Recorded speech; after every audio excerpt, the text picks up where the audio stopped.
Famitsu was an otaku who deeply loved Akihabara's unique culture. One day, he got caught up in a battle against mysterious creatures called the Bud Ones, who attacked humans and turned them into monsters. After being saved by a girl named Madame, Famitsu joined her in fighting these Bud Ones in an unusual way, by stripping off their clothes so that sunlight could hit their skin and destroy them. Together with his friends, he made it his mission to protect Akihabara and the otaku lifestyle he cherished so much. The story began when Akihabara was attacked by vampire-like creatures known as the Bud Ones. A man named Famitsu and Madame worked together to fight them. The only way to defeat those creatures was by removing their clothes, since their bodies were highly sensitive to the open air. One day, Famitsu was running alone trying to escape from a woman who kept chasing him. Exhausted, he stopped to catch his breath, only to realize that she was already right behind him. Famitsu immediately ran again to avoid her. He thought he had managed to lose her, but the woman found him once more. She persistently tried to convince Famitsu to buy a piece of artwork worth 950,000 yen, even offering him a 5-year installment plan. She urged him to come back to the gallery and fill out some paperwork. Famitsu agreed on one condition, that she would join him in his battle. He then claimed that he was Prince Mabu-ni, sent to Earth by the space goddess Goldeva from the 11th world of Tekken Rizzer, on a mission to collect the Mobamo Silitaro emblems. The woman looked terrified as Famitsu continued his bizarre explanation that made no sense at all. She decided to walk away quickly, leaving him behind. Famitsu was surprised that the story he wrote back in middle school actually helped him scare off the gallery woman. Not long after, Famitsu's younger sister Niwaka ran up to him. She looked confused and asked why he had left her when she had told him to wait. Famitsu apologized and explained that he had just been ambushed by a newly revived Mulian. Niwaka had no idea what he was talking about. Famitsu went on to say that Ulians were Akihabara's original monsters that could start a war if too many of them appeared. Niwaka then invited Famitsu to go to animate with her to buy a new manga that came with a special bonus. Famitsu was not interested, but Niwaka begged him to come along so they would not get separated again. She asked him to wait at the nearby figure shop. Suddenly, Niwaka looked up in shock and saw a woman falling from the sky. People screamed in surprise, and some even started taking pictures and recording videos. Famitsu had no idea what was going on and was shocked to see that the woman was perfectly fine after the fall. The woman introduced herself as Matome and warned that the area was dangerous. Sure enough, a group of Bud Ones landed nearby and immediately attacked her. Matome reacted quickly, swinging her baseball bat at them. One of the Bud Ones lunged at her, but she struck back and leaped upward, pulling off the creature's clothing, which rendered it unconscious. She soon realized that the enemies she faced were only low-level Bud Ones. Suddenly, Tsurubashi and his bodyguards appeared. They were local residents of Akihabara who came to announce that the show was over and asked the onlookers to disperse. Famitsu was confused, wondering if what they had just witnessed was merely a performance. Tsurubashi scolded Matome, but she immediately jumped high into the air and disappeared. Tsurubashi rushed off to chase her. Niwaka, meanwhile, commented that the performance had actually been really good. Later, while Niwaka was enjoying some bread, Famitsu looked irritated because he could not find the item he had been searching for at the figure shop. Niwaka asked if what they had seen earlier had any connection to the Bud Ones. The dark rumors surrounding those creatures had been spreading quickly. Niwaka had heard from a classmate's older sister that once someone became a Bud One, they would gain superhuman powers and go on a rampage, attacking others to spread the infection, like a vampire or a zombie. If that rumor were true, it could cause serious trouble, especially since the police were not taking any action and the public thought those incidents were just street performances. Famitsu dismissed the story, saying it was nothing more than a silly urban legend. Many people, he explained, had started trying out new things ever since the Akihabara government lifted the ban on street performances. Niwaka then asked Famitsu to go with her to Adore's cafe, but he refused. She continued to beg him to come along. A moment later, Famitsu received a message from Cage, saying he had found the item Famitsu wanted. Without hesitation, Famitsu left right away, leaving Niwaka behind. She looked disappointed, reminding herself that he had promised to spend the whole day with her. When Famitsu arrived at the store he was looking for, he was completely amazed to find every version of the Anatomy Ranger figures on display. His eyes were immediately drawn to the blue foie gras liver version, a limited edition that had only been available at the Almori event last year. It had been produced again since then because it wasn't popular, so Famitsu couldn't believe such a legendary figure was right there in front of him. He felt like fate itself had brought him to that store to claim the mystical collectible. Just as Famitsu reached out to grab the figure, a girl reached for it at the exact same time. Neither of them wanted to back down.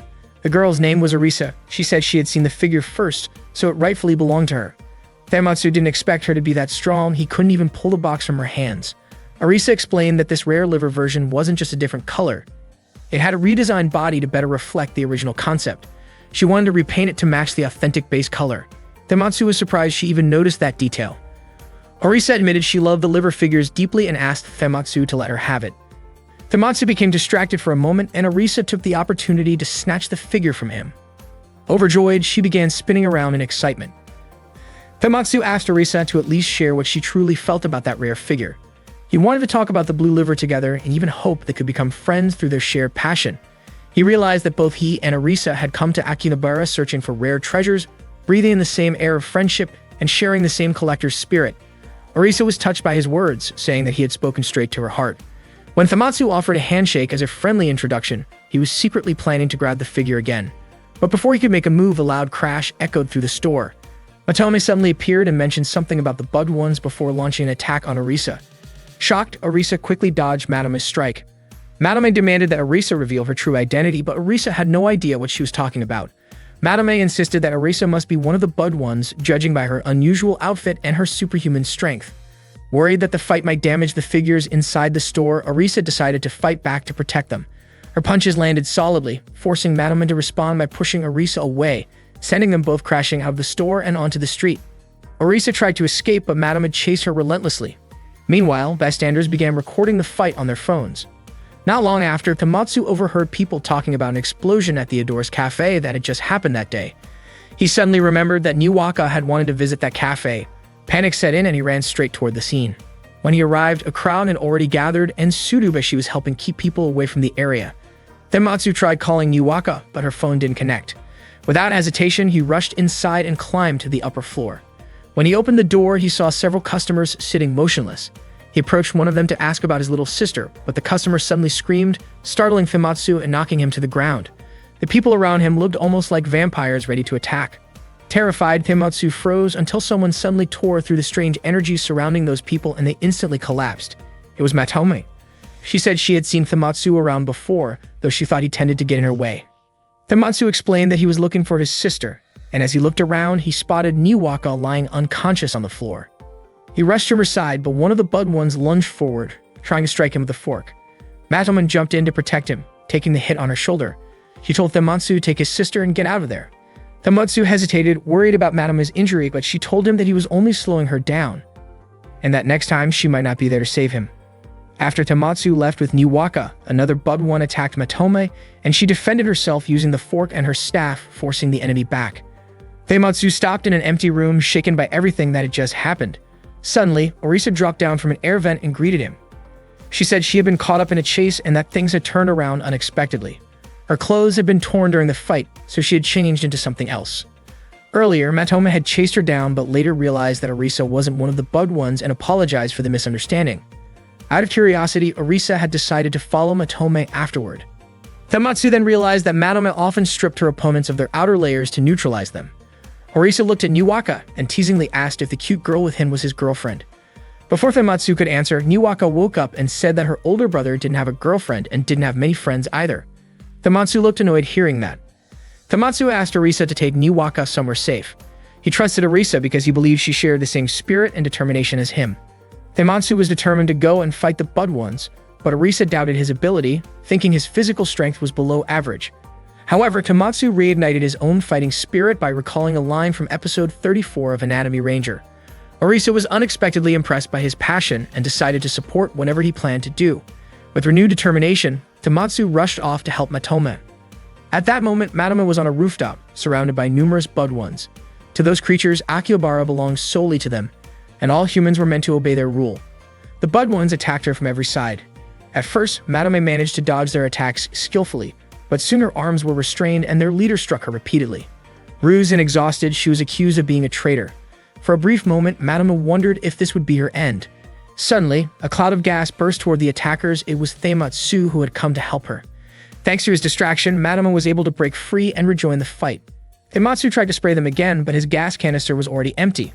One of the Bud Ones kicked him hard, sending him flying.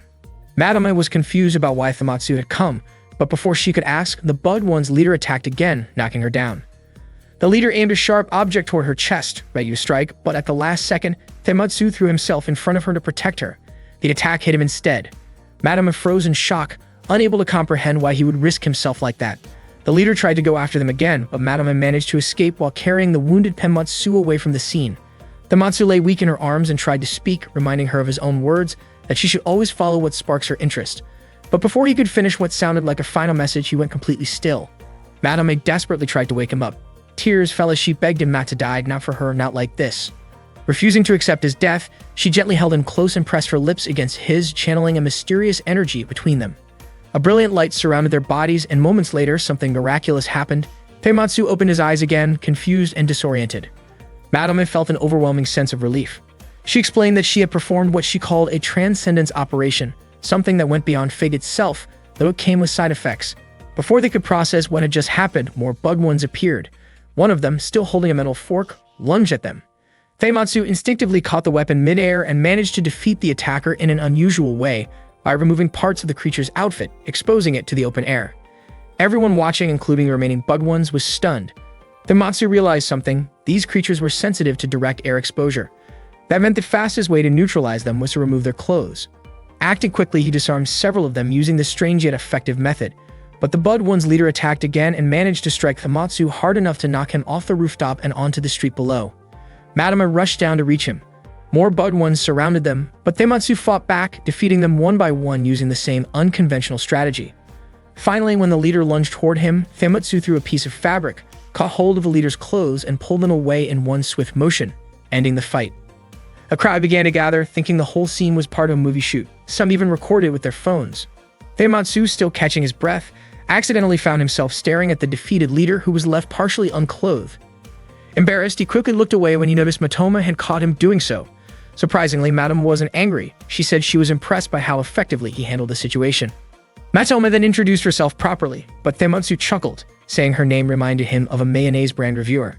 Madame apologized, saying that ever since that moment, Feimatsu would no longer be able to live a normal life. He had seen the hidden side of Akihabara, a side filled with mysteries, and now he was destined to keep fighting alongside her. However, while Madame was speaking seriously, Feimatsu seemed distracted, barely listening to her words. He casually suggested that they go to a clothing store nearby so they could get changed. Madame tried to explain something else, but Feimatsu already understood this was only the beginning of their new battle together. That night, Madame told Feimatsu that the creatures they had been fighting were called the Bud Ones, bloodthirsty monsters that disturbed the peace of Akihabara. Feimatsu couldn't believe the rumors were actually true. Most Bud Ones were low-class types, their bodies possessed by demonic entities known as kurobugs. There were also Hazoku, beings capable of creating higher-class Bud Ones. Madame grew annoyed at Feimatsu's indifference, only to realize he was simply hungry and wanted to buy a katsu sandwich. She explained that the Hazoku were non-human beings able to create Bud Ones, and that she herself was one of them. Some Hazoku lived peacefully alongside humans, just like Matoma, who fought to protect the city of Akihabara. Lately, the Bud Ones had become more active, and Matoma had to keep fighting since her clan had defended the city for over 300 years. Because Feimatsu now possessed special powers, he could no longer leave Akihabara. Madame told him to join her in the fight against the Bud Ones. Feimatsu, however, wasn't interested. He said it all sounded like too much trouble and wondered why they couldn't just ask the police or the citizens for help. As he tried to leave to buy his katsu sandwich, he suddenly hit an invisible wall near the city border. Madame explained that the entire city was surrounded by a strong energy barrier designed to keep the Bud Ones trapped inside. When Feimatsu accepted the fate transcendence from Madame, it meant he had become her subordinate, a high-level Bud One. His hair would glow whenever he released his power. A short while later, Niwaka and Arisa found him, and Niwaka was overjoyed to see that Feimatsu was safe. Madame brought them to her base, an old hobby shop warehouse. Feimatsu couldn't contain his excitement when he saw all the video games inside, while Arisa understood why he was acting that way. She herself was amazed at the number of figures displayed around the room. Soon after, Feimatsu discovered Odyssey, the world's first home video game console. Meanwhile, Niwaka asked Madame whether Feimatsu was no longer human. Just as Madame was about to answer, Professor Tsujin suddenly appeared. He introduced himself with a ridiculously long name, so Feimatsu decided to just call him Professor. Tsujin explained that Feimatsu had actually died, but Matoma had revived him through the Fate Transcendence ritual, turning him into a high-class Bud One under her control. Now, Feimatsu possessed incredible strength, powerful enough to defeat ordinary Bud Ones in a single blow. The professor also explained that high-level Bud Ones created by Hazoku were far stronger than regular ones. Tsujin asked Madame whether the ritual had gone smoothly, knowing how much she disliked performing it. Niwaka finally understood that Feimatsu was no longer human. She remembered their father once saying Feimatsu had failed as a person, and the thought made her sad. Tsujin encouraged Feimatsu not to think negatively, telling him that he was actually fortunate to have evolved into a higher being. Feimatsu then asked what would happen if he removed his clothes, since the enemies he had defeated earlier had turned back to normal after their clothes came off. Madame told him he would find out on his own later. Tamatsu also wondered how he was supposed to take a bath if he couldn't remove his clothes. Tatsujin said the base had a special shower room he had personally built. When Tamatsu pulled open the curtain, to his shock, Orisa was already there, and the situation quickly became awkward. Madame immediately scolded him, embarrassed by the misunderstanding. She reminded Tamatsu that, as her subordinate, the Bud Ones would now target him. That meant he had to fight and join the Community Defense Group, a volunteer team dedicated to protecting Akihabara. Most members were regular citizens who volunteered to help, though some, like Madame, devoted themselves fully to hunting the Bud Ones. Suddenly, Orisa appeared again, calling the whole thing so cool. Madame, flustered, tried to cover her up while keeping the situation under control. Tamatsu decided to stay at the base, realizing he couldn't leave Akihabara anyway. Niwaka was confused as to why he would live there, but Tamatsu explained he couldn't go home and would live with Matoma for now. Madame reluctantly agreed. Niwaka worried their parents would be concerned, but Tamatsu asked her to tell them he had found a lifelong job. Niwaka said their mother might understand, but their father probably wouldn't approve. Madame told Tamatsu to get ready for their next mission, while Orisa cheered excitedly, so much that her towel almost slipped, causing another round of chaos.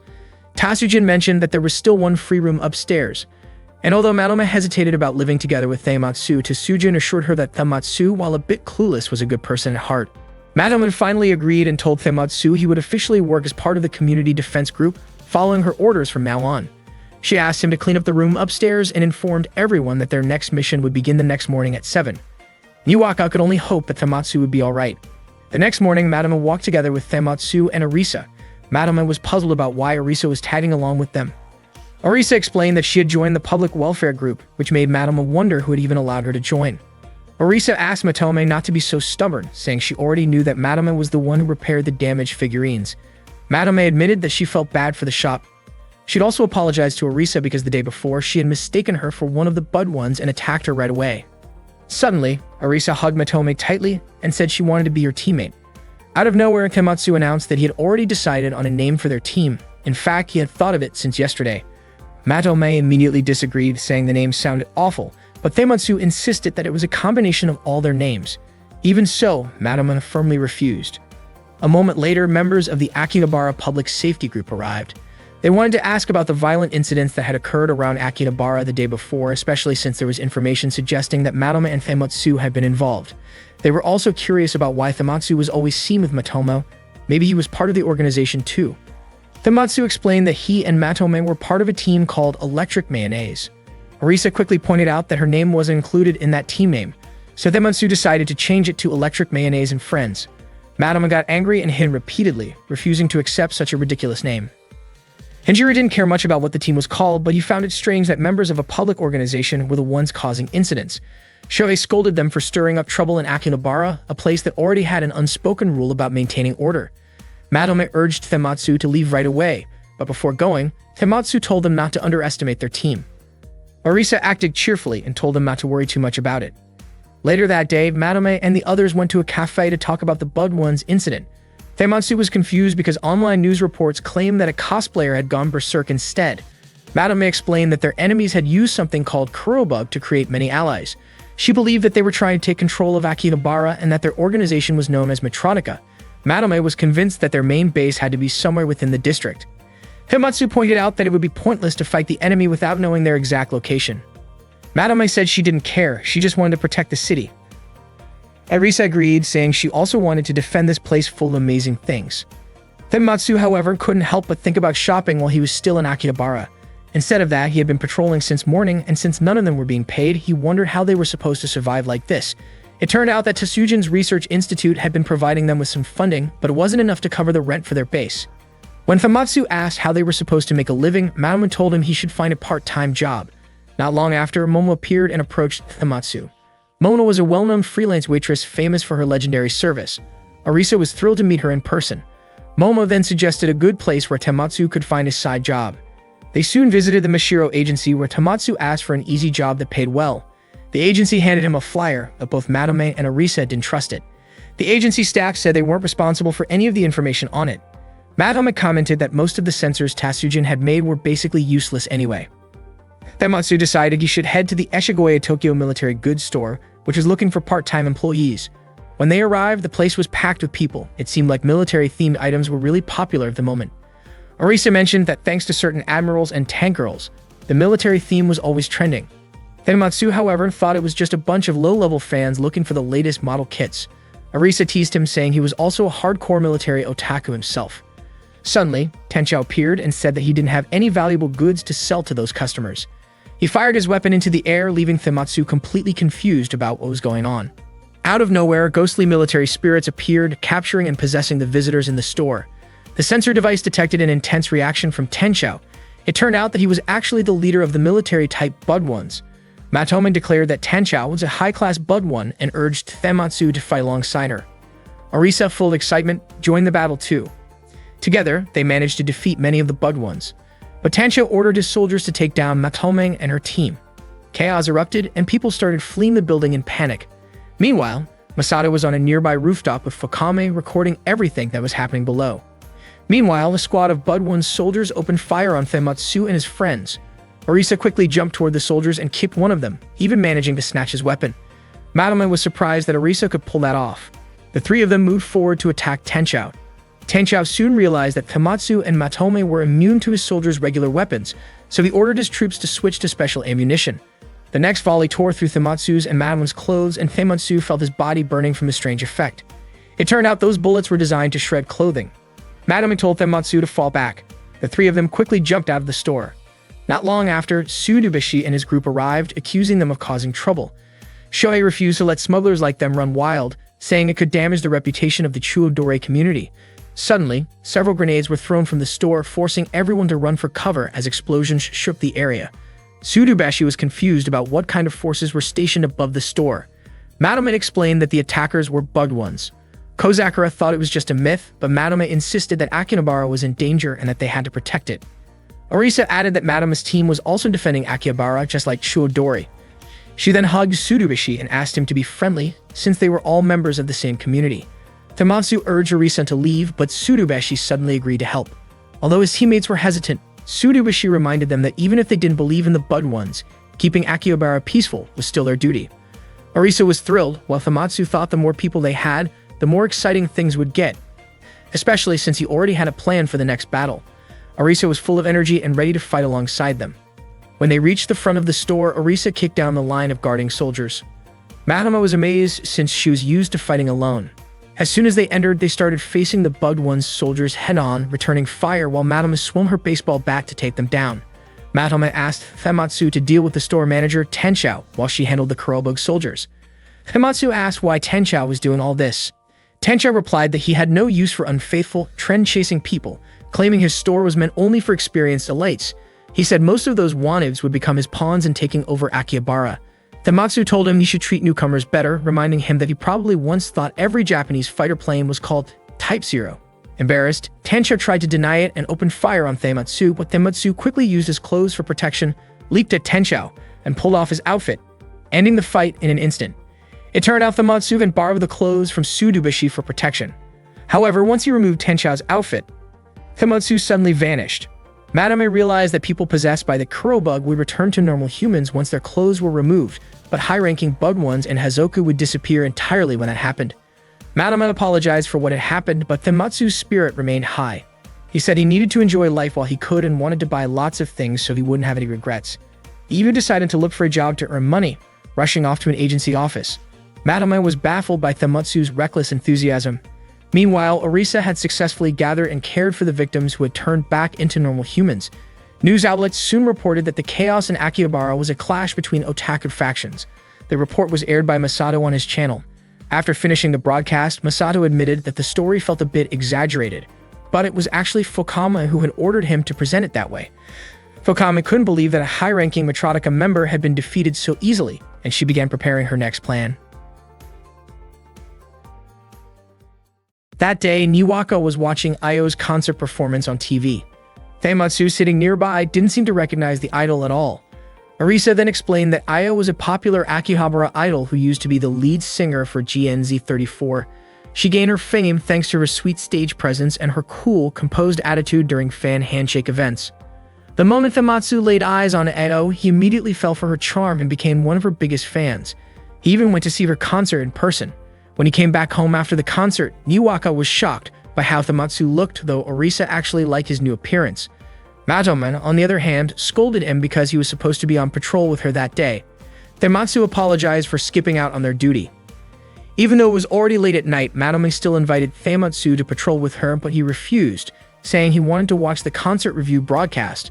For him, the most important thing was to experience Io's performance live and then join the fan discussions afterward. Famitsu admitted that the concert had been absolutely incredible. Frustrated, Matome stormed off. That night, Matome went to a burger shop and ended up eating a huge amount of burgers. She was still upset and thought that while she was sitting there doing nothing, their enemies might already be moving forward with their plans. She began to regret saving Famitsu that one time. Her face turned red when she remembered the kiss they had shared. Meanwhile, Famitsu was at a cafe listening to music when Cage showed up. Cage couldn't believe Famitsu had suddenly gotten into idol music. He suggested Famitsu should try listening to higher quality tracks and offered him his own earphones to test. After trying them, Famitsu became obsessed with finding the best audio gear possible. He went to a store and was shocked by how expensive the headphones were. The shop clerk told him they weren't just headphones, they were ear speakers. In the end, Famitsu bought the ear speakers. But it turned out that everything had been part of a plan by Cage and the shop owner to make him buy their products. Sure enough, Famitsu ended up buying a ton of equipment, high-end speakers, the latest audio tech, limited edition vinyl records, record players, pure gold audio cables, and even a mysterious stone said to boost sound quality when placed on the player because it enhanced sound waves with special particles. Later, Famitsu proudly told his friends that after chasing the true essence of audio, he had discovered a simple truth. Idol music is best enjoyed live. His friends couldn't believe it, especially since he had spent so much money on audio equipment. But Famitsu explained that nothing could match the energy at a live concert, the unity, the passion, the way everyone's focus comes together for one person. That, he said, was what being a true idol fan was all about.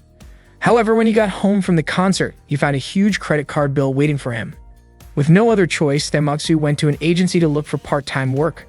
When asked what kind of job he wanted, he said anything would do, as long as it paid well and the money came fast. The agency gave him a job that seemed perfect for his situation. Meanwhile, Matome was frustrated that Famitsu had completely abandoned electric mayonnaise, first for an idol obsession and now for a part-time job. Niwaka explained that her brother tended to forget everything else whenever he got fixated on something. Matome apologized to Niwaka for making her take Famitsu's place on patrol. Orisa, however, said she understood why Famitsu liked idols. To her, idols represented dreams and everyone adored them. She even admitted that she wanted to chase the world of idols herself. Suddenly, a woman stopped them and asked if any of them wanted to become idols. The three of them screamed in surprise. The woman invited them to talk in a cafe. She introduced herself as Chibusa from Great Emperor Records. Iwaka and Matome didn't recognize her, but Orisa immediately knew who she was.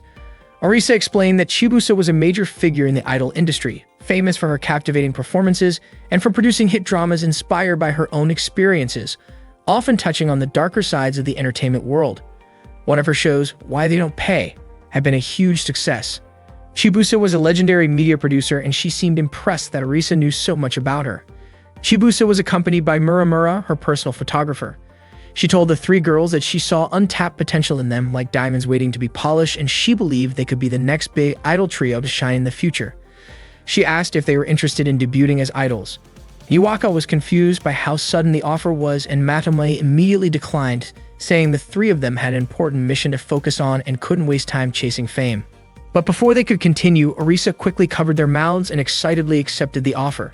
She was confident that the three of them could become Akihabara's next big stars. And just like that, Chibusa decided to make them idols. During a training session, Matome used the stage name Ma, Niwaka went by Ne, and Orisa kept her real name as her stage name. Together, the three formed an idol trio called Manias. Chibusa reminded them to maintain their stamina because, according to her, an idol could never succeed without a healthy body. They started doing physical exercises, beginning with jump rope practice while Famitsu was busy with his own job. After that, the trio moved on to practicing fan handshakes, where they had to keep smiling no matter what. At the same time, Famitsu was cleaning windows on a tall building. Next, Matome and her friends practiced climbing walls. Matome questioned whether rock climbing was really necessary to become an idol. Orisa admitted she didn't know either, but she believed it might be part of the new idol standards at the time. Still, Orisa gave it her best effort, full of energy, while Muramura kept recording their activities. Meanwhile, Famitsu continued his delivery job around town. Later on, Madame and her team had a photo shoot. Many photographers surrounded them, taking countless pictures as the trio tried to pose in cute and cheerful ways. They were a bit embarrassed when people started taking pictures from lower angles. Meanwhile, Feimatsu was still busy arranging flower bouquets at his workplace. The next day, the three girls were filmed eating snacks for a promotional video. The scene's direction felt awkward and overly suggestive, and they didn't really understand why they had to pose in such a way. Muramura explained that it was supposed to be an image video to showcase the group's charm. That same day, Feimatsu visited an agency again to look for a better-paying job. The agency offered him a cleaning job at another building and hinted that he might discover something special while working there. At the same time, Madame and her friends were told to prepare for a photo shoot wearing swimsuits. Inside the dressing room, they spent some time choosing outfits. Madame hesitated and said she didn't feel comfortable wearing a swimsuit. Arisa scolded her, asking her to stay committed since they had already come this far. Madame clarified that it wasn't about being unwilling, she just didn't want to reveal too much of herself. Niwaka immediately understood and supported her. Madame explained again that she simply couldn't expose too much skin, so Arisa decided to help by finding a more modest swimsuit for her. Arisa confidently wore a bright, stylish swimsuit. Niwaka chose a frilly one, and she also added stockings and gloves to cover more of her skin. Once everyone was ready, Muramura told them to begin shooting. Niwaka noticed a few older men nearby and quietly asked who they were. Muramura assured them not to worry, saying that those men were just part of the production crew in charge of the water effects. Niwaka nervously imagined them spraying water during the shoot. As filming began, Niwaka showed her cutest smile. Matome still looked serious and a bit stiff, so Muramura asked her to relax and smile more. Arisa, on the other hand, was full of confidence and energy, giving expressive and lively poses in front of the camera. Then, Muramura requested a few more creative poses. Arisa tried striking some confident and dramatic ones, clearly enjoying the moment. However, when Muramura suggested she make her outfit a little more revealing for artistic purposes, Madame and Niwaka immediately stopped her. They both said that their request was completely inappropriate and crossed the line. Madame firmly told Arisa not to do anything she might regret. Arisa suddenly realized that if she went along with that, it could ruin her career in the long run. Muramura complained that they were interrupting the shoot and ruining the best part. Chibusa then stepped in and repeated that idols could only succeed with good physical appeal. Niwaka was surprised, saying Chibusa had never mentioned anything like that before. Matome angrily responded that this was nothing more than a trick to lure people into something shady. In the end, Madame decided to stop the shoot and urge her friends to leave the set together. Muramura said that doing something like that definitely wasn't a good choice. Chibusa even warned that she would use her power if the three of them insisted on ignoring her words. Then Chibusa and Muramura revealed who they really were. They were Bud Ones, planning to take control of Akihabara by using a shocking revelation about an idol as their puppet. Arisa was stunned. It all started to make sense since she had already felt something strange from the beginning.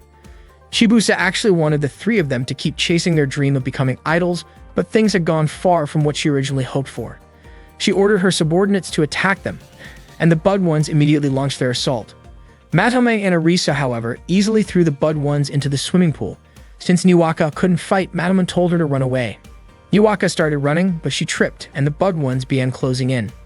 Terrified, Niwaka screamed for help.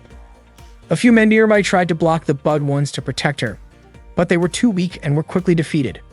The Bud Ones moved closer to Niwaka. In panic, she shouted for her older brother at the top of her voice. In an instant, the Bud Ones were wiped out. Feimatsu had arrived just in time to save her. Niwaka couldn't believe her brother was really there. Feimatsu quickly checked to make sure she was okay. Chibusa then approached and demanded to know who Feimatsu really was. Feimatsu replied that he was just a part-time janitor who cleaned up trouble, and that included people like them. Madame told him to stop acting cool and just help them out. Arisa jumped in to attack Muramura, but Muramura's counter hit sent her flying back. Meanwhile, Feimatsu used his broom handle to face off against the Bud Ones. Muramura kept attacking Matome, but Matome skillfully dodged every blow. She told Feimatsu that Muramura was their commander and that he needed to take him down. After clearing out the Bud Ones, Feimatsu turned his attention to Chibusa, but defeating her wasn't easy. Chibusa was strong and incredibly fast. She even used a rapid strike technique that shattered the broom handle in Feimatsu's hands. Not long after, Feimatsu managed to grab the edge of Chibusa's outfit, weakening her control. At the same time, Muramura forcefully pulled at Arisa's costume, causing her to fall and hurriedly cover herself. Madame realized then that both Chibusa and Muramura were high-level Bud Ones. She was fighting Muramura alone, and her outfit was torn during the struggle. Feimatsu, worried about her, tried to run to her side, but the Bud ones blocked his way. He managed to push through them easily, thanks to his experience squeezing through crowds at idol concerts, and caught Muramura's arm. Muramura pulled away and the two started battling head-on.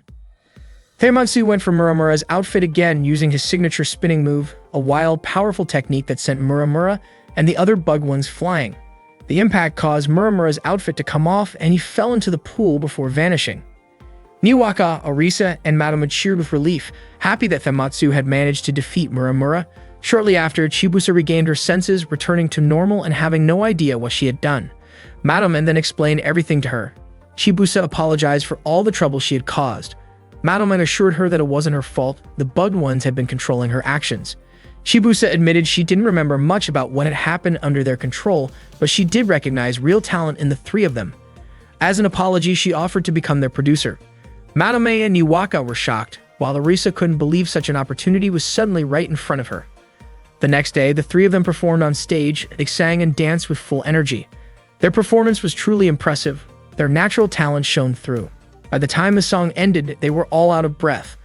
Only 6 people showed up to their concert, but everyone clapped enthusiastically. Feimatsu gave them a thumbs up, showing how much he enjoyed it. Orisa was surprised that their first concert had such a small audience. It had been arranged so suddenly that they hadn't had time to promote it properly. Still, Madame didn't seem bothered at all. She smiled, seeing how happy Feimatsu was with their performance. One day, Feimatsu set up a beam antenna on a tower so he could pick up broadcasts from both Hokkaido and Okinawa. Madame asked Niwaka what Feimatsu was doing, and Niwaka explained that he was installing an antenna for amateur radio. Feimatsu had been into radios ever since grade school, and after spending so much time around the shops in Akihabara, it seemed like his old enthusiasm had come back. Madame wondered if they really needed an antenna that big. Tatsujin, however, seemed excited about it. The weather was perfect, and she wanted to tune in to different frequencies. As Tatsujin adjusted the dial, the antenna suddenly spun around and hit Feimatsu on the head. He lost his balance, but luckily, the safety rope caught him before he fell. Feimatsu scolded Tatsujin for being careless, and she quickly apologized. Later that day, Feimatsu went to a store while staying in touch with Orisa over the radio. At that moment, Orisa was watching their target and waiting for Feimatsu's signal. Niwaka, who was standing near the stairs, asked if Orisa had found anything good. Feimatsu told Orisa to stay put so he could double-check first, but Orisa insisted they move fast before losing the item. Feimatsu told her not to rush, but Orisa didn't want to wait any longer. She went ahead and grabbed it, an extremely rare item for a bargain price. Orisa was thrilled with her find, but Feimatsu scolded her again after discovering another store selling it for 120 yen less. Niwaka asked Feimatsu to lower his voice before he drew attention to them. Madame couldn't understand why they were using radio communication when they were all standing so close together. It turned out that in the city their transmitters only worked within a 30-meter radius. Afterward, Feimatsu and his friends went to Fuji Radio Electronics, where he planned to upgrade their communication system. The store had everything. Legendary models like the True to 830, Yaejizu GT 101Z, FGDX 9000, and many others. Madame and the others couldn't believe how excited Feimatsu was while picking out radios. He was especially thrilled when he found a vacuum tube amp, the Yaejizu SL 2,100,572B, with automatic tuning and digital signal features. He even started dancing with it in his arms out of pure joy. A moment later, Niwaka picked up an air traffic broadcast.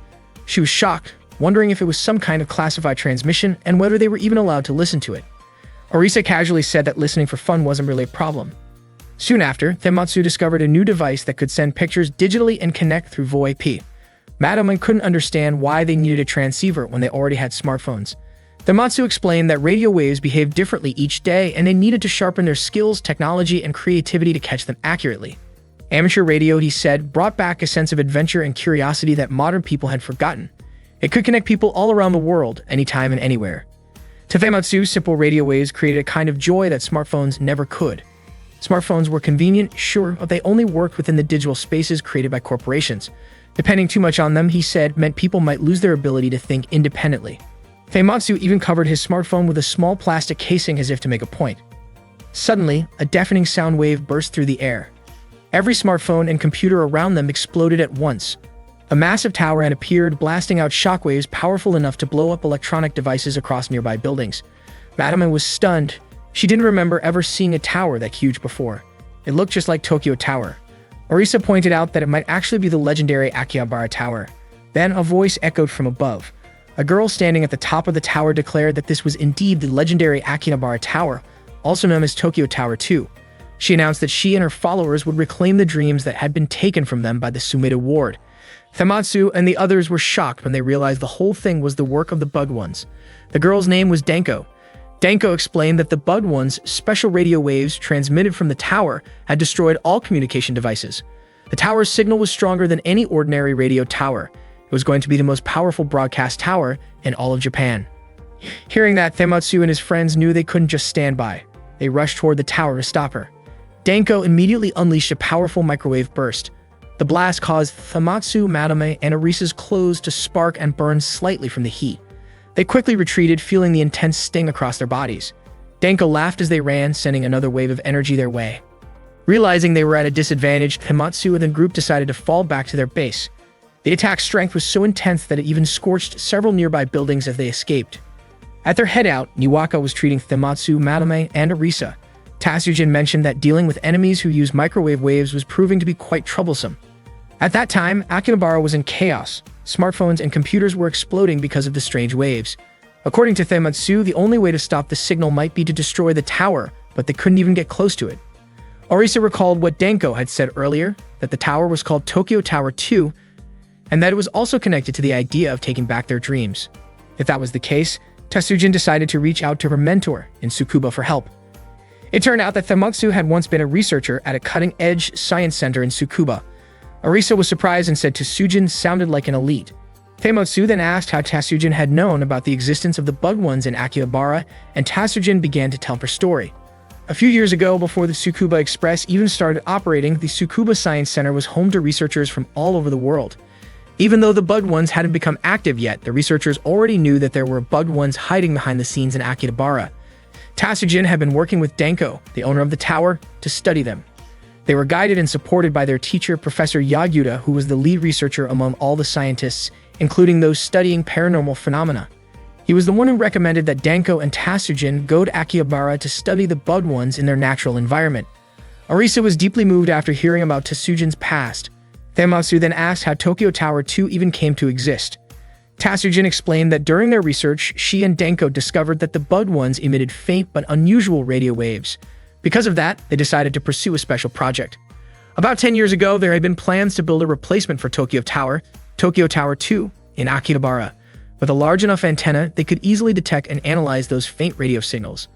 Denko and Professor Yagyuta had poured all their wealth into trying to bring the tower to Akihabara. Tatsujin explained that Professor Yagyuta had deep knowledge about radio waves and would probably have a solution for their current problem.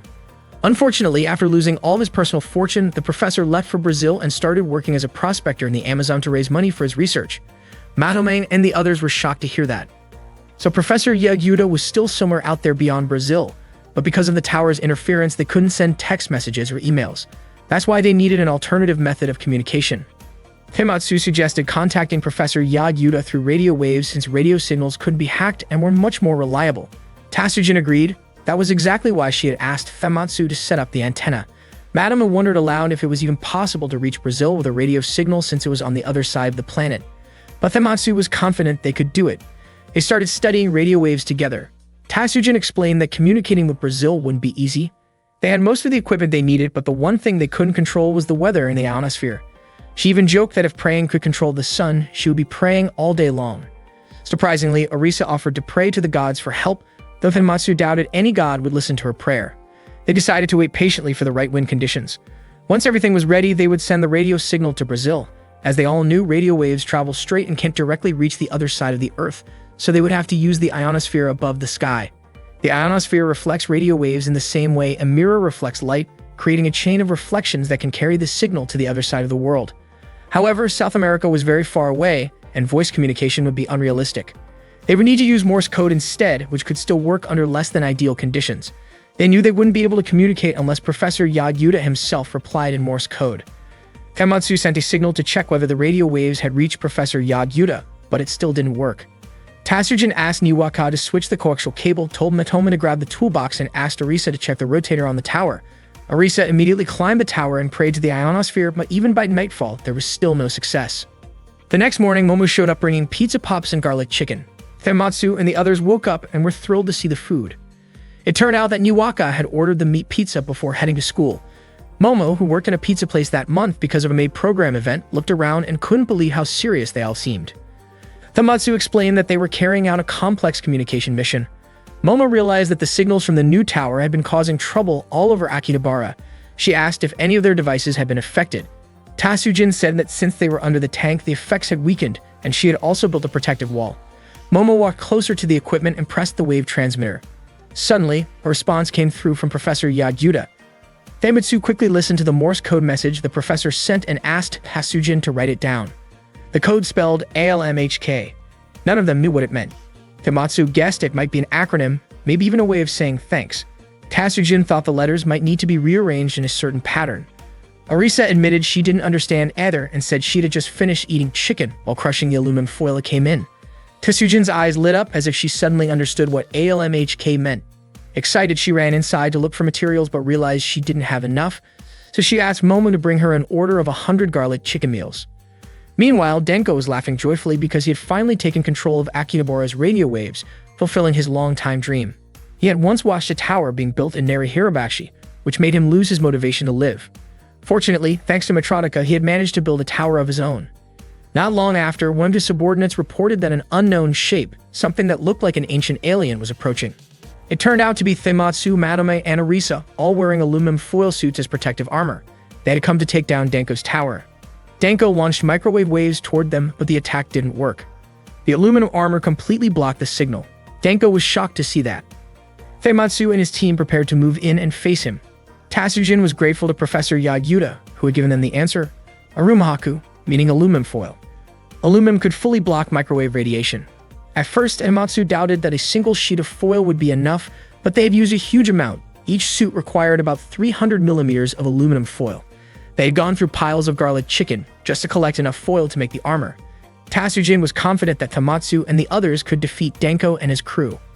As they got closer, Denko ordered his men to aim for their opponent's eyes, the only spot not covered by armor. When the shots were fired, Tamatsu and the others turned around and walked backward toward the tower. In a quick move, they managed to pull Denko's outfit, and in an instant, the tower collapsed and exploded. Fukame and Masato covered the event, assuming it was just an overly enthusiastic promotional stunt by an antenna shop. Tasujin then approached Denko. It had been a long time since they last met. She asked why he had done all that. Denko explained that 3 days earlier his dream tower had been destroyed, leaving him hopeless. He had wandered across the country and ended up in Akihabara. He even considered ending his life, but Fukame stopped him, asking him to live and promising to help him achieve his dream. When they shook hands, Denko was transformed into one of the bugged ones. By the time he regained his senses, he realized he had been spreading disruptive waves from the tower. Overcome with regret, Denko cried, apologizing for what he had done to the people of Akihabara. Tasujin promised to reach out to some contacts to help clear Denko's name from the incident. Denko cried in Tasujin's arms and she invited him to go out for a drink and talk things over. The next day, Tamatsu hosted a broadcast from Studio Electro Mayo. The special guests that day were the idol trio, Maneus. They chatted about their new song titled Match for 3000. Madelman was curious why they were suddenly hosting a radio show. Tamatsu explained that it was a free promotion for Maneus, and besides, their broadcast reached all the way to Brazil. Meanwhile, Tasujin quietly looked at an old photo of Denko and Professor Yagyuta together. That day, Tamatsu was hanging out at the game center playing a mahjong arcade game. But as the game went on, an image of a woman started to appear, slowly taking off her clothes. Yuaka was shocked and couldn't believe Tamatsu was still playing a game like that. Tamatsu tried to explain that he was only using it as practice for fighting the Bud ones, since, according to him, there might come a time when he'd have to face them in a mahjong match. When the woman in the game started to undress, Tamatsu quickly covered the screen and told Niwaka to go play the crane game instead. Niwaka was grateful when Tamatsu gave her some money, and she got super excited running off to play. As the self-proclaimed ace fighter, Tamatsu swore that he would play any game to victory without letting his opponent win a single round. In reality, though, Tamatsu lost his final mahjong match and decided to switch to another game. The arcade was filled with tons of classic titles, and he found himself drawn to an old favorite, Street Fighter II. He hadn't been very good at fighting games in the past, but by now he figured he should have improved. He started playing, realizing the game was much faster than he remembered. At first, he couldn't recall the special moves, but eventually it came back to him, and he managed to win a round. Suddenly, a kid walked up and joined the game. Tamatsu was surprised that a child would even bother with such an old game. Confident, he assumed he could beat the kid easily, but it turned out the kid was incredibly skilled. Without giving Tematsu a single chance to land a hit, the kid completely crushed him. Tematsu was frustrated, feeling like he'd been wiped out in one-sided fashion, and he ended up blaming the machine. The kid introduced herself as Matsuko and calmly told him that blaming the machine wouldn't make anyone a better player. Then she walked away, leaving Tematsu puzzled. He had the strange feeling that he'd seen her somewhere before. Meanwhile, Niwaka was happily focused on the crane game, and she actually managed to win a full set of Lao's quintuplet plushies. Not long after, Tematsu walked up to her. Niwaka proudly showed off her prize, but suddenly a glass barrier appeared and sliced through the plushie Tematsu was holding. Both of them were shocked, and Niwaka froze in fear. Out of nowhere, a giant mechanical claw reached down from the ceiling and grabbed her, lifting her up into the air. Niwaka screamed for help, and when Tematsu tried to smash the glass to rescue her, he noticed a warning message saying that anyone who hit the machine would be banned from the arcade. Before he could figure out what to do, the ceiling closed up again, taking Niwaka with it. At that moment, Matsuko appeared once more and commented that Tematsu had matured since he didn't break the machine this time. Tematsu, confused and annoyed, had no idea what she was talking about. A few seconds later, Tematsu received a message from an unknown sender saying that his little sister had been taken. Furious, Tematsu turned to confront Matsuko, but she vanished before he could even react. Shortly after, Arisa contacted him and warned that Niwaka was in serious danger. Tematsu rushed back to their base, trying to figure out a plan to save her. That's when another threatening message appeared. The kidnapper demanded that if Tematsu wanted Niwaka back, he would have to enter the massively popular Street Fighter V tournament and win. The kidnapper had already signed him up. Tematsu was shocked. It was clear this whole thing had been planned in advance, with Niwaka taken as leverage. Arisa explained that the Street Fighter V Weiwei Cup Evolution fight would take place the next day in Akihabara. The tournament would feature many famous gamers, and the champion would get to face Matsuko, who was now a well-known pro. Arisa told Tematsu that Matsuko wasn't just famous for her skills. She was also considered one of the most beautiful and brilliant players in the gaming world, having already won tournaments across the globe.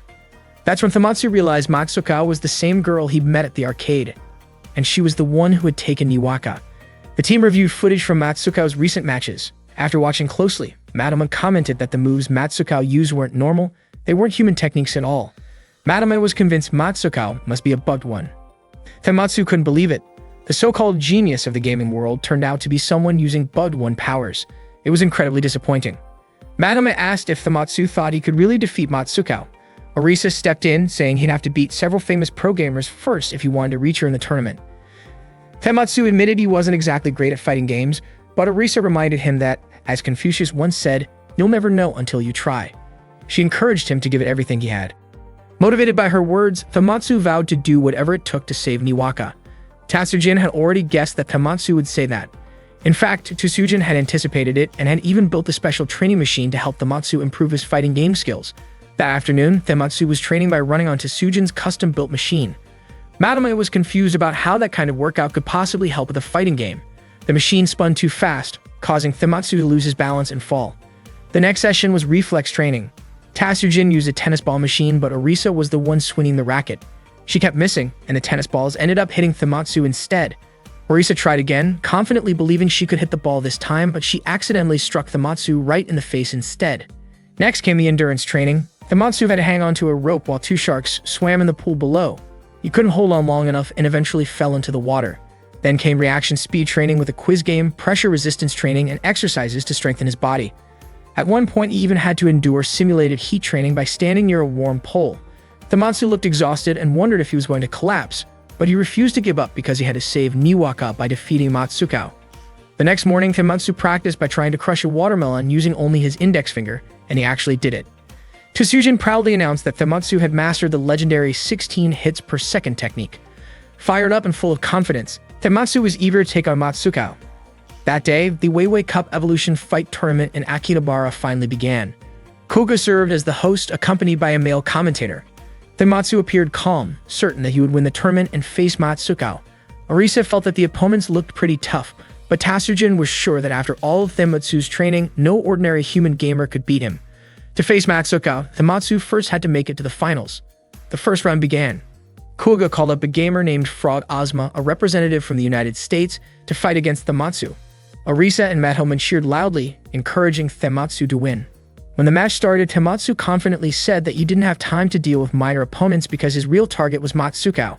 However, to everyone's surprise, Frog Ozmo won the match. Tematsu couldn't believe it. He was completely defeated in the very first round. The shock hit him hard. To rescue his kidnapped little sister, Tematsu stayed up all night training for the Weiwei Evolution Fight Tournament. Even though he lost in the first round, he made an incredible comeback in the playoffs and knockout stages. To reach the final, Tematsu defeated Inferno, one of the strongest contenders, earning the right to challenge Matsukao, the genius gamer. When Matsukao and Tematsu finally faced each other, Tematsu declared that he would win this battle to save his sister. Matsukao didn't quite understand what he meant, but she didn't care much about that. What truly interested her was that she could sense something special about Tematsu, something that made her want to play seriously. The final match began. Tematsu's spirit burned brightly, and for a while he held the upper hand against Matsukao. He stayed calm under pressure, executed a perfect combo, and finished with a critical art. Tematsu won the first round, and the crowd erupted in cheers. Orisa and Matoma jumped with excitement, thrilled to see him take the lead. Suddenly, one of the spectators mentioned that Matsuko always used the first round to study her opponent's playstyle. Tatsujin didn't believe it at first. The spectator explained that in every best-of-3 match, Matsukao intentionally lost the first round to analyze her opponent's tactics. After that, she would mentally process the data and create a strategy to win the next rounds. It was said that Matsukao could adapt instantly, almost like her brain evolved into the perfect gaming processor. Tematsu couldn't believe that Matsukao had purposely thrown away the first round.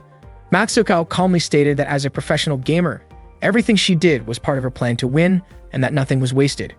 Koga commented that Matsukao was showing incredible pride, and Matsukao herself admitted that Tematsu's skill level was beyond what she had expected.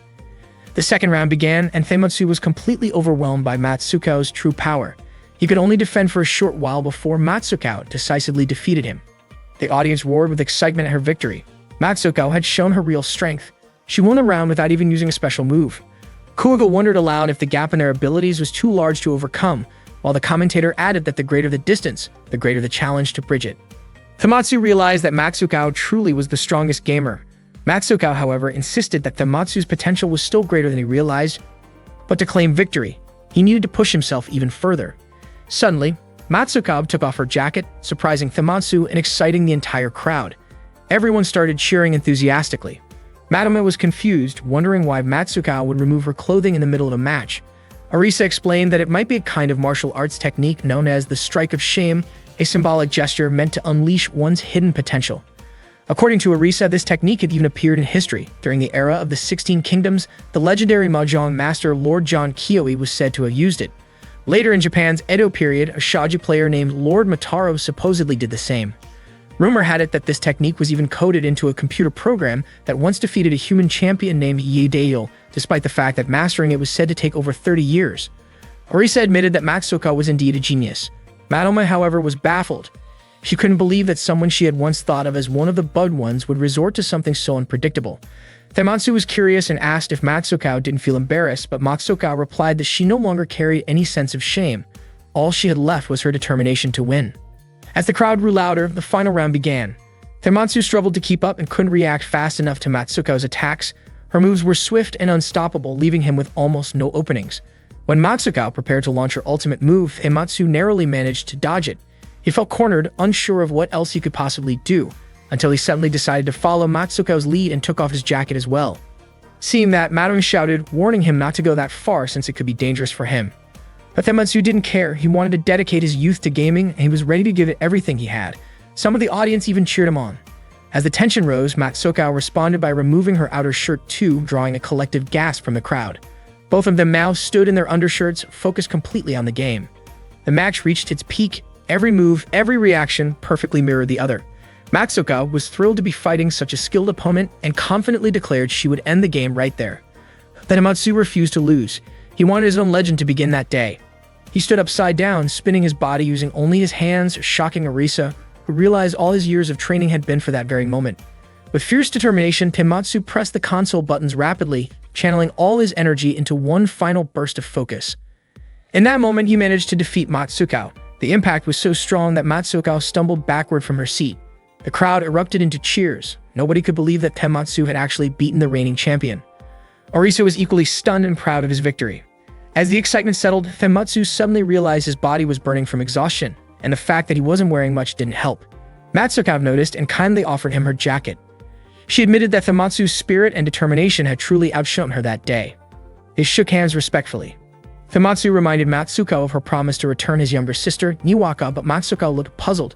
She had no idea what he was talking about. Just then, Madame quietly lifted Matsuko's hat, revealing her normal hair and showing that she wasn't one of the Bud ones after all. Tematsu was confused, realizing there must be someone else behind all of this. Suddenly, it became clear the announcer was the real Bud one. Without hesitation, Tematsu struck him with a single powerful blow that sent the announcer flying into the sky. With that, Koga stepped in to officially close the Weiwei Evolution Fight Akihabara event. Tematsu immediately rushed to find Niwaka. Together with his friends, he entered the room where hostages had been kept, only to see Niwaka calmly playing a video game. She admitted she couldn't finish it. Tematsu sighed in relief. She was safe. Madame couldn't believe it. After all the chaos they had gone through, Niwaka was just sitting there gaming like nothing happened. Tematsu smiled and offered to help her finish the game. That day, Tematsu was frustrated because his laptop suddenly showed a blue screen for the 10th time, right after the Winmato's OS updated automatically. He started thinking it might be time to get a new computer. With smartphones getting more popular, PCs have become less appealing among young people. Around that same time, new regulations for Akihabara residents had just been announced. The electronics store MoffMap promised to offer shop-built PCs with surprisingly low prices but high specs. The store owner, Barbara, confidently advertised that MoffMap would become a well-known brand across Japan. After seeing the ad on TV, Tematsu immediately decided to head to MoffMap. He was tempted by the deal but also thought it might be boring to have the same setup as everyone else. Suddenly, Cage showed up and suggested that Tematsu should try building his own PC instead. Cage explained that if Tematsu assembled it himself, it would be one of a kind, something truly personal. Tematsu liked the idea but admitted he had never built one before. Cage was surprised, especially since Tematsu was actually pretty skilled with analog machines. So Cage offered to help him out. They started shopping for parts, picking up a CPU and motherboard first. While browsing, they noticed a man walking into the store looking around for certain components. Once he left, Cage quietly pulled out an item from the pile the man had been looking through. It turned out that the guy was known as Jackal, a so-called parts hunter. He had a habit of going from shop to shop, finding good parts, hiding them under piles, and later buying them from whichever store sold them cheapest. Cage told Tematsu that following Jackal around was a clever way to score quality parts at bargain prices. Tematsu jokingly called it stealing Jackal's finds, but Cage laughed and said that when it comes to building PCs, it's all about survival of the fittest. The fastest builder wins. After buying a few more components, the two of them took a break and enjoyed some fish sandwiches. Tematsu thanked Cage, saying he managed to stay under budget thanks to him. Then they headed home, ready to start assembling the PC. When Tematsu finally turned it on, he realized he had forgotten to buy an operating system. He didn't want to use Winmato's again anyway. Just then, Tatsujin offered him a chance to try out a new OS she was developing called Drive AI Latex. Tematsu agreed and began installing it. After the installation finished, a visual of a girl appeared on the monitor and greeted him. Tematsu was amazed to see that the screen could actually talk. Tatsujin explained that it was a voice navigation feature, meaning the system could respond to spoken commands. Tematsu found it hard to believe. Tatsujin confidently said that her technical knowledge was probably among the best in the world. Unsure what to say to the monitor, Tematsu asked what he should do next. Tatsujin suggested giving the AI a name to make it feel more personal. Tematsu thought for a moment and decided to name the virtual girl Pukao. The computer immediately responded, recognizing the name. He then introduced himself, and Pukao identified him as her administrator. Overjoyed, Tematsu began chatting with her non-stop about all sorts of things. Meanwhile, Matome, Niwaka, and Arisa were enjoying a meal together. Niwaka mentioned that Tematsu seemed completely absorbed in talking with Pukao. Arisa laughed and said Tematsu kept asking the computer unnecessary questions, as if he couldn't stop talking to her. Matome shook her head, calling Tematsu foolish for wasting his time with the machine. Arisa teasingly asked if Matome might actually be jealous. Matome denied it, saying she was just frustrated because Akihabara was in danger, yet Tematsu was spending his time chatting instead of helping. She told Tematsu to get back on patrol, but he hesitated, wanting to spend a little more time with Pukao. Matome's face grew stern, and Tematsu finally agreed to go. Before leaving, he said goodbye to Pukao, wishing he could bring her along. As they walked past the shops in Akihabara, Tematsu noticed Pukao's face displayed on the monitor inside a PC store. Matome urged him to keep moving. After finishing their patrol, they returned to their base, and Tematsu quickly called out to Pukao again. He was stunned when he saw that Pukao could now move on her own. Matome had helped upgrade her. Pukao could walk and even follow Tematsu outside. He was thrilled. Tasujin explained that Pyukao could do more than just walk. She had extendable arms for performing simple tasks and could record Thematsu's daily activities for convenience. Plus, she had a powerful battery that allowed her to operate for long periods of time. Thematsu was overjoyed and gave Pyukao a big, friendly hug. Orisa commented that he was being overly enthusiastic, but Pyukao responded with a gentle hug in return. Madame, however, didn't seem too pleased with the whole scene. The next day, Madame planned to invite Thematsu to go on patrol with her, but when she arrived at their base, Thematsu was nowhere to be found. Orisa told her that Thematsu had already left to patrol with Pyukao. Madame was surprised to hear that. Meanwhile, Thematsu was taking Pyukao to Mansubashi Bridge, then to a vehicle museum, and later to an anime store. He said that the store was a very special place to him since many of his youthful dreams were connected to it. Thematsu invited Pyukao to come inside, but he was shocked to see that the shop displayed a lot of adult comics. Realizing that Pyukao was too young to be in such a place, he quickly let her out instead. After that, Thematsu took Pyukao for a walk around Akihabara. The two of them drew quite a bit of attention since he was walking around with a computer by his side. When they started to get tired, Thematsu brought Pyukao to a cafe. He ordered a drink and asked to borrow a power outlet so he could charge Pyukao's battery. While he was enjoying his drink, people in the cafe couldn't help but stare at Pyukao. Feeling all the glances coming her way, Pyukao became a bit shy. Thematsu thought it was only natural since Pyukao was such a cute computer. Pyukao even blushed a little, almost like a person would when being complimented. Across the street, Orisa and Matome were at another cafe. From the window, Matome looked rather irritated as she watched Thematsu with Pyukao.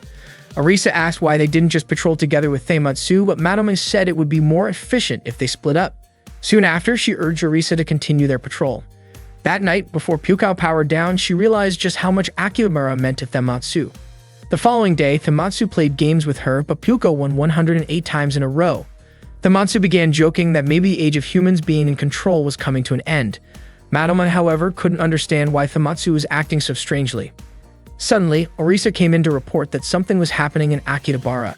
Robots were attacking the district, and the one responsible was a model known as PC Momomo. Tasujin immediately asked Pyukao to connect to Klama's TV for more information. The news showed that a PC from Mothmat had somehow transformed into a robot and was causing chaos. There was even footage of the moment it happened. Rumors spread that a virus might have activated a hidden feature inside the Mothmat PCs, though nothing had been confirmed yet. Matome quickly instructed Orisa and Thematsu to visit the store that sold those PCs. They rushed to Mothmat, but the shop was closed. Matome asked Orisa to try breaking the door open, but Orisa couldn't do it. The door was far too strong. Pyukao then offered to unlock it herself. After analyzing the door's locking system, she managed to hack it and open it successfully. As soon as they entered, Barbara suddenly appeared and accused them of being intruders.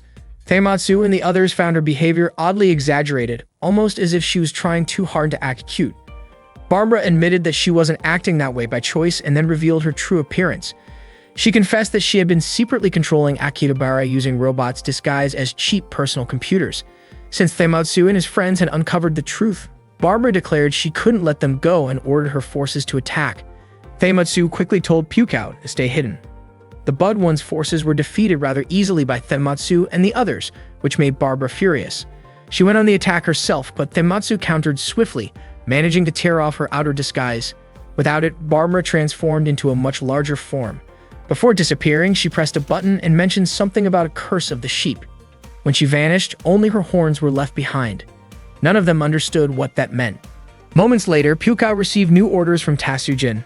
Tasujin informed them that multiple robots were gathering on Chuodori, and they needed to check it out right away. Thematsu and the others hurried there. At Chuodori, people were shocked to see computers floating in the air. There were so many of them, and they began combining their components together. The floating machines merged into one enormous PC-shaped robot that looked identical to a regular desktop computer, only massive in size. Inside the robot's monitor, Barbara's image appeared once again. She stated that if everyone could see her on that screen, it meant she was no longer alive. Since her dream of ruling Akihabara had fallen apart, she planned to destroy the district using the giant Mothmat robot. The massive robot attacked Thematsu and his group. Its power was overwhelming, but they managed to dodge its heavy blows. Orisa felt they had no choice but to fight back. She leaped into the air, spun around, and kicked the robot, but released several cables that wrapped tightly around her. The robot slammed her to the ground repeatedly, leaving her bruised and exhausted. The cables held her so firmly that she couldn't break free, and she was thrown aside. Madama then jumped forward, preparing to strike the robot, but suddenly, dozens of spinning discs flew toward her, slicing through her outfit and forcing her to defend herself. As she aimed for the monitor, it flashed a blinding light, and the robot fired a barrage of keyboard keys like projectiles. Madama was overwhelmed and ultimately crushed beneath the massive PC robot's weight. Tematsu was completely terrified when he noticed the power cable connecting the MOFMAP PC robot to the outlet.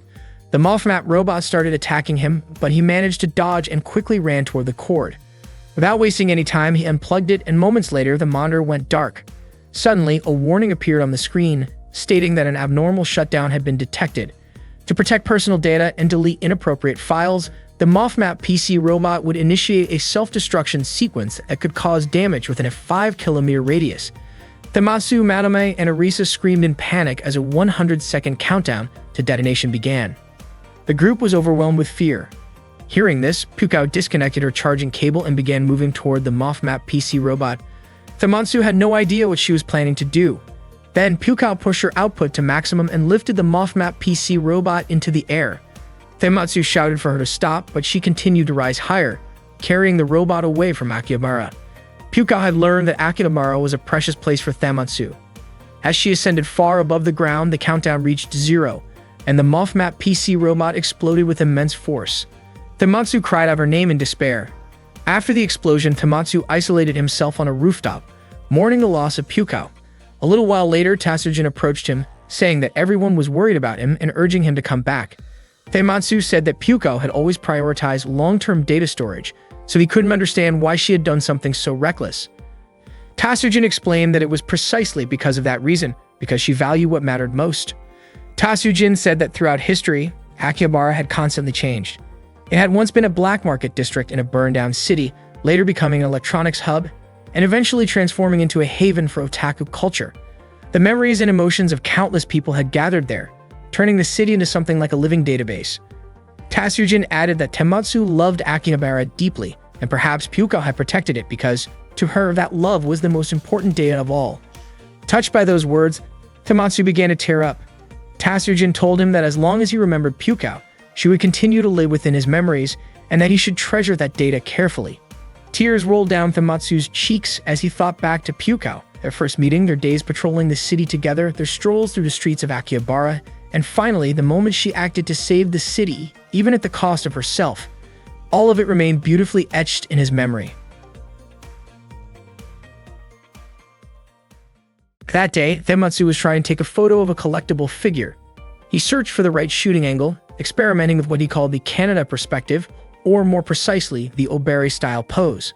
Unfortunately, he accidentally broke the figure. Tematsu immediately felt terrible about it. Yuaka came in looking sad. It turned out the figure belonged to her. When she saw it shattered, she couldn't hold back her tears. Yuaka scolded Tematsu, explaining that the figure was really special to her and that she had only managed to get it at the very last minute. There was no way to find another one like it. Tematsu apologized right away, telling her that a figure like that could probably still be found at an auction. But Yuaka said it wasn't about how easy or hard it was to replace. Anyone would be upset if someone broke something they really cherished. Instead of really listening, Tematsu got distracted by how good his photos turned out. That made Yuaka even more upset. He told her he had used the Canada perspective, but she didn't care and stormed off. Tematsu couldn't understand why she was that angry. Madame and Arisa both understood Yuaka's reaction. They said it made sense because that figure must have meant a lot to her. Feeling guilty, Tematsu decided to look for the same figure at an auction. Madame wasn't sure Yuaka would forgive him, even if he managed to replace it. Unexpectedly, someone placed a huge bid on the figure. The price was far higher than Tematsu had imagined. He was shocked, especially since he didn't have any money at all at that moment. To fix things, Tematsu went to an agency to look for a short-term job. Koga was surprised to see how eager he was to work. She'd offered him a part-time position at a bar that paid quite well, 1,500 yen an hour. Tematsu immediately became interested in the offer. He then went to the office and had an interview with the CEO on the third floor, a man named Suthamu. When they met, Tematsu said he applied because he was curious about how the bar operated, especially its service style and staff management. He also mentioned that he lived nearby. Suthamu playfully commented that the high pay might be a better reason than service or management. Tematsu smiled, realizing that maybe his motivation for money wasn't entirely right. Suthamu explained that his bar hired almost anyone, except those who were truly unfit for the job. Many people before Thamatsu had joined just for the money, but after working there, they discovered that there were more valuable things than pay. He hoped Thamatsu would also find what truly mattered while working there. Thamatsu was then officially hired. The bar was quite spacious, and all the employees wore maid and butler costumes. Thamatsu felt a little embarrassed in his outfit, but the head butler, Jiro, told him it actually suited him well. Thamatsu then asked about the heart symbol on their name tags. One of the bar staff, a girl named Kin, explained that the heart was a training mark. Everyone started with 1 heart to show appreciation for joining. Those who earned 3 hearts have proven they could connect not only with themselves but also with their coworkers and customers. Thamatsu finally understood, and Kin encouraged him to catch up to them soon. Shortly after, Jiro called everyone to gather and instructed them to recite the 5 service phrases together. Welcome, we're sorry, please wait a moment, thank you for waiting, and have a safe trip home. All the staff repeated after Jiro. Thamatsu was caught off guard since he didn't know about this routine. Jiro told him to speak louder, otherwise customers wouldn't hear him. Thamatsu apologized, saying it was his first time. Sutham told Jiro not to worry, assuring him that Thamatsu would get used to it eventually. Thamatsu then noticed that many of the staff looked nervous for some reason. Suddenly, Suthamu shouted out their goal for the day. All the staff eagerly raised their hands, hoping to be chosen.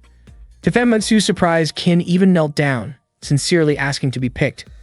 In the end, Suthamu assigned the task to her, and she gratefully accepted it. Thamatsu was completely confused about what was going on. When they arrived back at the headquarters, Madame asked why Thamatsu came home so late and whether he had found a new job. Thamatsu explained that he had started working at an izakaya, a Japanese-style bar, but it seemed like he had made the wrong choice. Madame reminded him that his job shouldn't interfere with their patrol duties.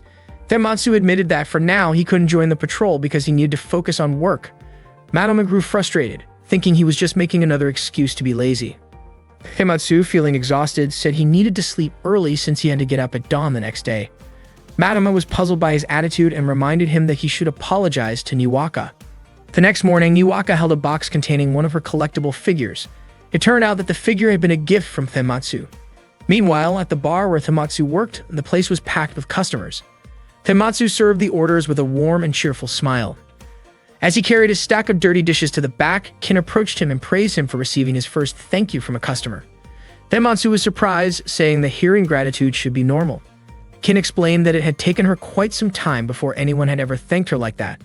She told Thamatsu that he truly fit this kind of job. Not long after, Jiro asked Thamatsu to take a picture of him with a girl who was celebrating her birthday that day. Instead of using Jiro's phone, Thamatsu pulled out his camera, saying that a special moment deserved something special. Jiro laughed and called him the bar's official photographer. Thamatsu's face turned red from embarrassment. The birthday girl looked genuinely happy when she saw the photo and thanked Thamatsu warmly. Jiro praised Thamatsu's impressive talent and gave him a friendly pat on the back, which startled him a little. Thamatsu told him that he was exaggerating too much. Before closing time, Suthamu approached Thamatsu to compliment his hard work. As a small reward, he added a heart symbol to Thamatsu's name badge. Thamatsu couldn't believe he had earned it so soon. Suthamu encouraged him to keep doing his best. Kin and Jiro congratulated him, and soon everyone at the bar joined in, celebrating his effort with excitement. That night, Madame noticed Thamatsu had already fallen asleep from exhaustion. She didn't expect that he had been working so late into the night. The next day, Thamatsu asked his coworkers what they were talking about. Kin explained that every time a customer thanked them, they would receive a thank you bonus, and that day was their weekly payout. Kin joked that their payment was literally made of words of gratitude. When the staff lined up to receive their payments from Suthamu, Thamatsu realized that this bar really did have a unique reward system. When it was his turn, Suthamu praised his dedication and effort. Thamatsu opened his envelope, only to find several slips of paper with handwritten thank you notes from customers. Kin smiled and said that his first payment was full of appreciation from people he had helped. Confused, Thamatsu asked what that meant. Jiro explained that each note represented the gratitude he had earned from the customers he had served. Kin encouraged everyone to give Thamatsu another big thank you for breaking the record that day. Meanwhile, Niwaka arrived at the headquarters looking for Thamatsu. Manomeng and Arisa invited her to sit and talk. Niwaka admitted that she might have been too harsh on him and wanted to apologize. Madame wondered how Thamatsu could ever leave his younger sister behind like that. Niwaka then remembered how in the past they had always done everything together. She also recalled reading something Thamatsu had written once, that one of his biggest goals in life was to protect his little sister, who meant the world to him. Suddenly, she said softly that Thamatsu had always been hard to understand. At that very moment, Tematsu accidentally dropped a tray of food he was carrying for a customer. Kin quickly came over and Tematsu apologized right away. Kin reminded him that he shouldn't be too scared of making small mistakes, since that would only make it harder for him to collect thank yous. She noticed how anxious he looked, even though he had seemed so bright when he received his first words of appreciation. Tematsu confessed that he didn't really know what his purpose for working there was anymore. He looked confused and uncertain. Kin reassured him that everyone started somewhere, and she believed he would find his reason soon enough, through all the gratitude he would continue to receive. She gently put a hand on his shoulder, telling him that they would keep working together to collect as many thank yous as possible. Moved by her kindness, Tematsu teared up. Jiro and the others came over to encourage him too. Tematsu promised he would stand back up and do his best again. Watching the scene, Suthamu smiled quietly, feeling proud to see Tematsu surrounded by such supportive friends. That day, Koga was surprised to see Tematsu handing out thank you flyers to people on the street. His enthusiasm burned brighter than ever as he carried out his duties, even volunteering to help with the kitchen work. When Jiro brought up Tematsu's schedule, Tematsu cheerfully said he wanted to work every single day. It had been a full week since Tematsu last returned to their base. Madome and Niwaka couldn't figure out what he had been doing all this time. Then suddenly, Orisa burst in, shouting that something serious had happened. She showed them a magazine that had published an article about Tematsu, something that put him in danger. Without wasting a moment, Niwaka, Madome, and Orisa hurried to the bar where Tematsu worked. None of them expected to see how different Tematsu looked when he greeted them.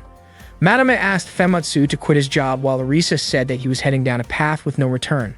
Tematsu replied that the bar was the best workplace he had ever been in, and that his dream there was to collect as many thank yous as possible. The others were confused by what he meant. Niwaka walked up to him and in frustration slapped him hard. She wanted him to wake up and realize what he was doing. She even picked up Madame's staff and hit him lightly, still trying to bring him back to his senses. Tematsu fell to the floor dazed. Niwaka knelt beside him and reminded him that his real dream wasn't working in a bar.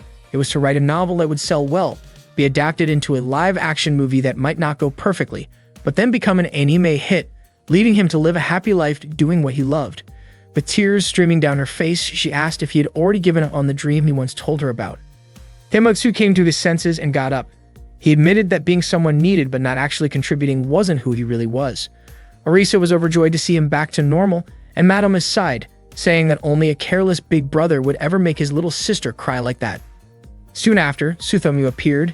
He realized that Tematsu had broken free from the illusion. Tematsu, now angry, accused Suthamu of being inhuman for running a workplace like that. Suthamu laughed, admitting that he hadn't expected to be found out, and indeed, he revealed himself to be one of the bugged ones. Suthamu's plan was to reduce labor costs, offer cheap food, and take control of Akihabara through manipulation.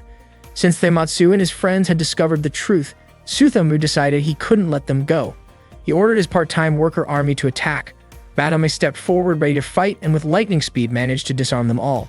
But nothing happened. Tematsu realized why. Those workers were just regular people whose minds had been brainwashed, so trying to strip away their disguises didn't work. The part-time workers then moved to attack Matome, but Orisa quickly jumped in and dealt with them effortlessly. Tematsu also managed to take down Kin and Jiro.